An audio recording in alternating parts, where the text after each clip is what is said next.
जय साईं राम। आपकी Sai aunty channel के माध्यम से आपके रूबरू साथियों बहुत ही सुंदर एक चमत्कार आपको सुनाना चाहती हूँ। साईं बाबा की कृपा आपको सुनाना चाहती हूँ।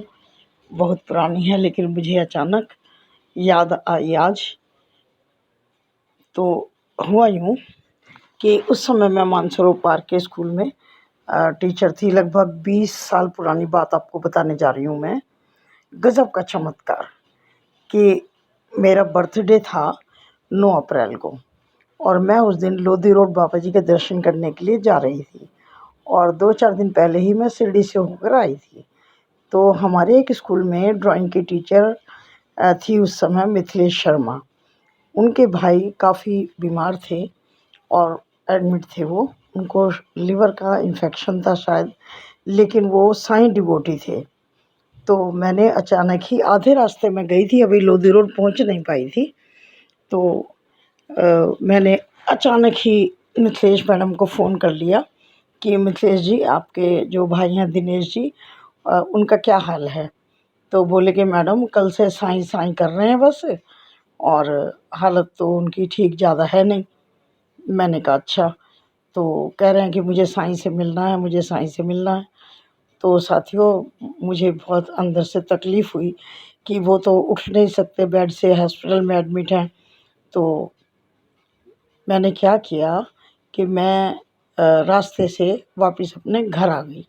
मैंने कहा अपने बर्थडे का तो आशीर्वाद बाबा घर बैठे भी दे देंगे, मैं लोधी रोड ना जाऊं, पहले मैं उस साईं डिवोटी के पास जाऊं जो बाबा से मिलना चाहते हैं।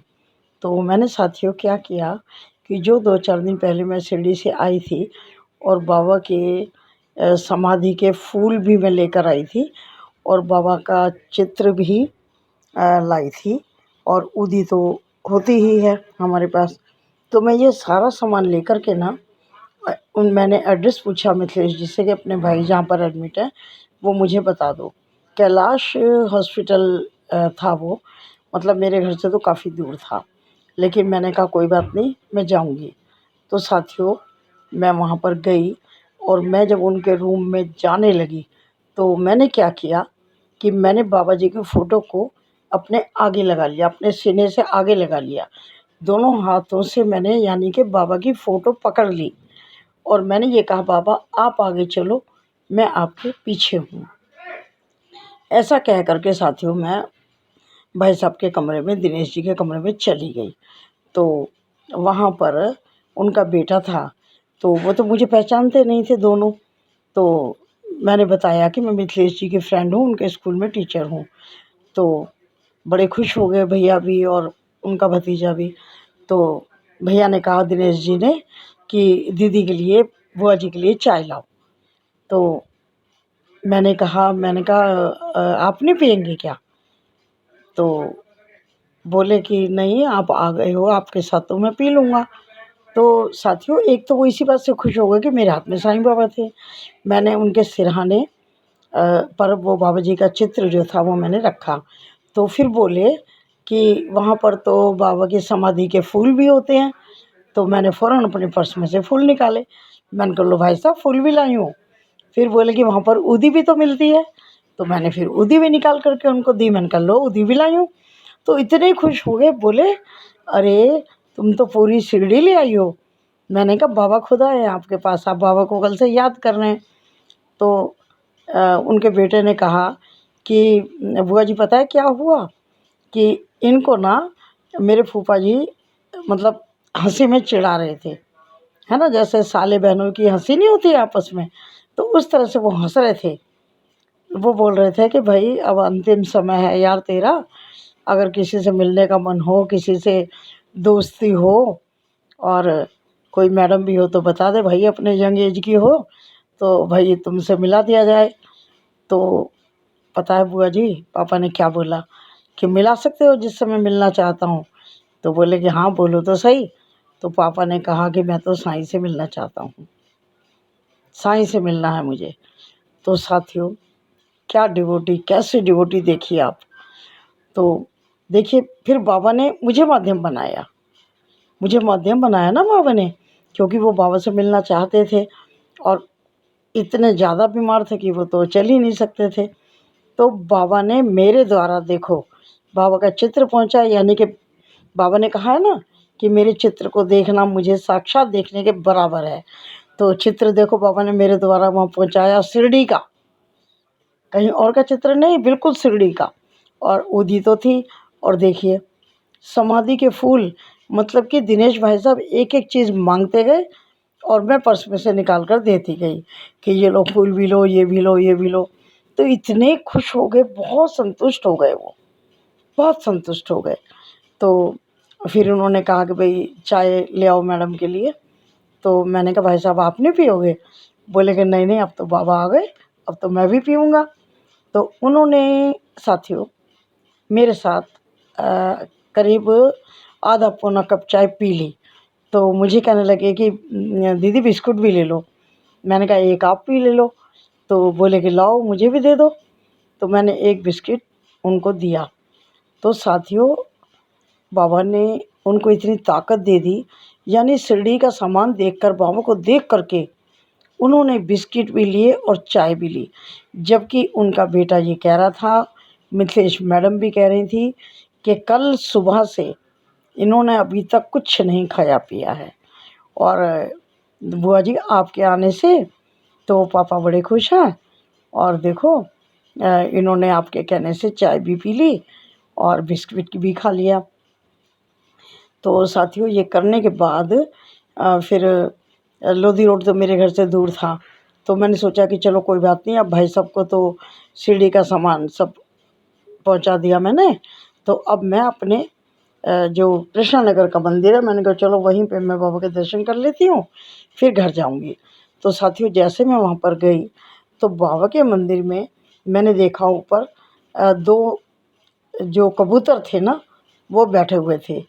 तो देखिए क्या चमत्कार मैं आपको बता रही हूँ कि उनको मैं देखती रही, देखते देखते जैसे मैंने बाबा से दुआ की कि बाबा जी दिनेश भैया को ठीक कर देना, बाबा उन पे कृपा करना और उनको स्वस्थ कर देना। मैं तो ये प्रेयर कर रही थी, लेकिन उतनी देर में मैंने क्या देखा साथियों कि जो जोड़ा कबूतर का था ना वहाँ पर साईं के मंदिर में, उनमें से एक कबूतर उड़ गया। तो मेरे दिल को एकदम बहुत ज़ोर से धक्का लगा, झटका लगा और मेरे दिमाग में एक बात आ गई कि कबूतर उड़ने का मतलब है कि वो अब मतलब ठीक नहीं होंगे और उनके प्राण पखेरु उड़ गए। ऐसा मुझे एहसास हुआ, ऐसा मुझे लगा। तो साथियों फिर अगले दिन ही मतलब मेरे को सूचना मिल गई कि दिनेश भाई साहब नहीं रहे। बहुत दुःख हुआ, लेकिन इस बात की तसल्ली रही, मिथिलेश मैडम भी कह रही थी कि देखिए आपने बहुत अच्छा किया जो उनको अंतिम समय पर बाबा पहुंचा दिए, बाबा के दर्शन करा दिए। इससे वो बहुत संतुष्ट गए मैडम। और देखो आप जब आए हो तो आपके साथ उन्होंने चाय और बिस्किट भी खाया, यानी कि वो बहुत संतुष्ट गए। तो आपने ये मैडम बहुत अच्छा काम किया। मैंने कहा मैंने कुछ नहीं किया, ये सब बाबा ने एक लीला रची होगी कि उन्होंने मुझे माध्यम बनाया और मैं अपने बर्थडे पर मंदिर जाने के बजाय प्रोग्राम कैंसिल करके पहले मैं उनके पास गई। मुझे लगा कि शायद अपने बर्थडे पे बाबा के पास जाने से ज़्यादा अच्छा ये रहेगा कि मैं उन तक बाबा का सामान पहुंचाऊं, क्योंकि तभी तभी मिथिलेश जी ने मुझे रास्ते में बताया था कि वो साईं को बहुत याद कर रहे हैं। और हाँ साथियों एक बात और याद आई कि मैंने ना उनको 1 हफ्ते पहले मिथिलेश जी को एक छोटी सी मूर्ति भी दी थी। मैंने कहा कि मिथिलेश जी अगर वो साईं भक्त हैं तो उनके रूम में ये साईं बाबा की छोटी सी मूर्ति रख दो, उनको अच्छा लगेगा। तो साथियों बाबा ने देखो कैसी कृपा की।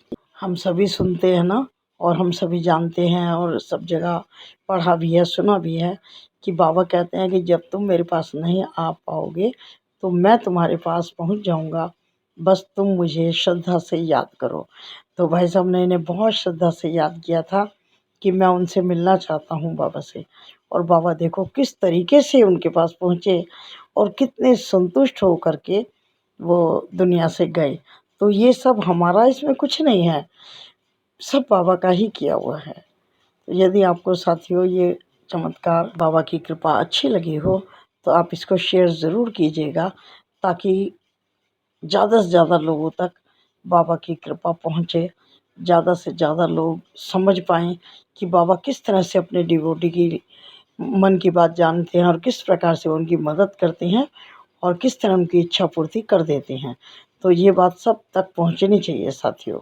और यदि आप चैनल पर नए हैं तो आप साईं आंटी चैनल को पहले विज़िट कर लीजिएगा, थोड़ा बहुत मेरा काम देख लीजिए, और यदि आपको संतोषजनक काम लगता है मेरा तो फिर सब्सक्राइब, लाइक और शेयर कर दीजिएगा।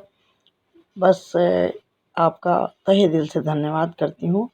आपके सहयोग के लिए बहुत आभारी हूँ मैं, क्योंकि आपके कमेंट्स हमारा मनोबल बढ़ाते हैं और मैं हमेशा कोशिश करूँगी कि मैं अच्छे से अच्छा आपको वीडियो दे पाऊँ। जय साईं राम।